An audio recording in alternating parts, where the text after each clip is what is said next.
اعوذ باللہ من الشیطان الرجیم، بسم اللہ الرحمن الرحیم۔ کہا جاتا ہے کہ کسی علاقے میں قحط سالی پیدا ہو گئی۔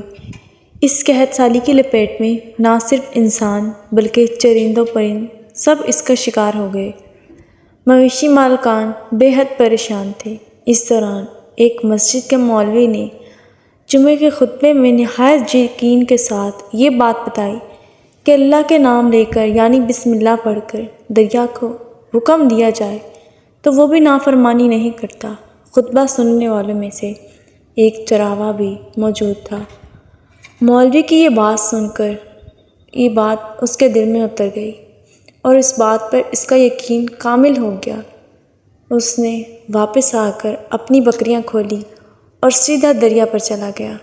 اونچی آواز سے بسم اللہ الرحمن الرحیم پڑھا اور دریا کو کہا وہ اپنی بکریاں چروانے کے لیے دوسرے پار جانا چاہتا ہے اور اس سے کہا کہ مجھے اپنے اوپر سے گزرنے دے۔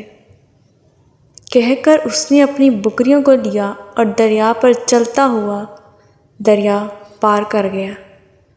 دریا کی طرف دوسری طرف کا علاقہ گھاس سے بھرپور پڑا تھا۔ درختوں کے پتے بھی سلامت تھے کیونکہ سب کو یہاں تک آنے کی رسائی نہیں تھی۔ اس نے خوب اچھی طرح اپنی بکریوں کو سیر کروایا اور واپس لوٹ آیا۔ پھر یہ اس کا معمول بن گیا کہ وہ بکریاں پار چھوڑ کر واپس آ جاتا اور شام کو جا کر بکریاں واپس لے آتا۔ اس کی بکریوں کا وزن دوگنا چوگنا ہو گیا۔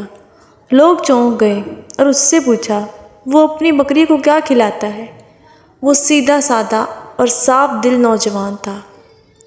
اس نے صاف صاف بات بتا دی کہ جناب میں تو بسم اللہ الرحمن الرحیم پڑھ کر دریا پر چل کر اپنی بکریاں دوسری طرف چروانے کے لیے جاتا ہوں۔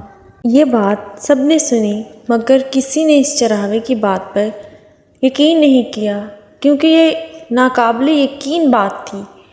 مگر بات ہوتے ہوتے مولوی صاحب کے پاس پہنچ گئی۔ مولوی صاحب نے اس چراوے کو بلایا اور سارا ماجرا پوچھا۔ اس چراوے نے مولوی صاحب کو ہی حوالہ بنا لیا۔ مولوی صاحب میں تو آپ کا شکریہ ادا کرنے والا تھا۔ آپ نے جمعہ کے خطبے میں جو نسخہ بتایا تھا کہ بسم اللہ کہہ کر دریا کو بھی حکم دو تو وہ بھی کبھی انکار نہیں کرتا، تو میں تو بس آپ کے نسخے پر ہی عمل کر رہا ہوں۔ مولوی صاحب حیرت سے اس کے چہرے کو دیکھتے رہے۔ مولوی صاحب نے کہا بھائی صاحب ایسی باتیں تو ہم ہر جمعہ میں کرتے ہیں، فقط ان کا مقصد لوگوں کا ایمان بنانا ہوتا ہے۔ مگر بکریوں والا ڈٹا رہا کہ میں تو بسم اللہ کہہ کر پانی پر چلتا ہوں اور بکریوں سمیت پانی پار کر کے چلا جاتا ہوں۔ آخر مولوی صاحب نے صبح خود یہ تجربہ کرنے کی ٹھانی، جسے دیکھنے چراوے سمیت پورا علاقہ بھی آ گیا۔ مجمع زیادہ تھا۔ مولوی صاحب نے ایک دو بار سوچا کہ انکار کر دوں، کہیں ڈوب نہ جاؤں، مگر وہ جو مولوی صاحب کو کندھے پر اٹھا کر لائے تھے اب بھی جوش و خروش سے اللہ اکبر کے نعرے لگا رہے تھے اور مولوی صاحب کے حق میں تعریفیں کر رہے تھے۔ آخر کار مولوی صاحب نے اپنے ڈر کو دور کرنے کے لیے ایک رسہ منگوایا۔ پہلے ایک درخت کے ساتھ باندھ کر پھر اپنی کمر کے ساتھ باندھا، پھر ڈرتے ڈرتے ڈھیلا ڈھالا بسم اللہ پڑھا اور دریا پر چلنا شروع ہو گئے۔ مگر پہلا پاؤں رکھا ہی تھا کہ پانی میں گر گئے۔ مولوی صاحب ڈبکیاں کھانے لگے اور پانی کے بہاؤ میں بہنا شروع ہو گئے۔ لوگوں نے کھینچ کھینچ کر باہر نکالا۔ مولوی صاحب کی اس حرکت نے چراوے کو پریشان کر دیا کہ مولوی صاحب کی بسم اللہ کو یہ کیا ہو گیا ہے، کیونکہ اس کا تو یہ روز کا معمول تھا۔ اس کے اپنے یقین میں کوئی فرق نہیں آیا۔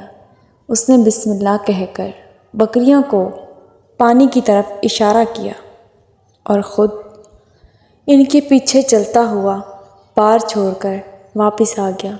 لوگ اسے ولی اللہ سمجھ رہے تھے، اس کے حق میں نعرے لگا رہے تھے، مگر وہ سب سے بے نیاز سیدھا سادہ سا انسان تھا۔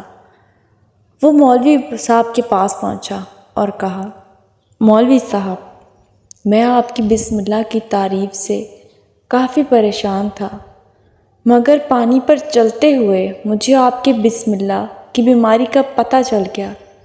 اس چراغے نے درخت سے بندھی رسی کی طرف اشارہ کیا اور کہا، مولوی صاحب، یہ ہے کہ آپ کی بسم اللہ کی بیماری، آپ کی بسم اللہ کی برکت کو یہ رسی کھا گئی۔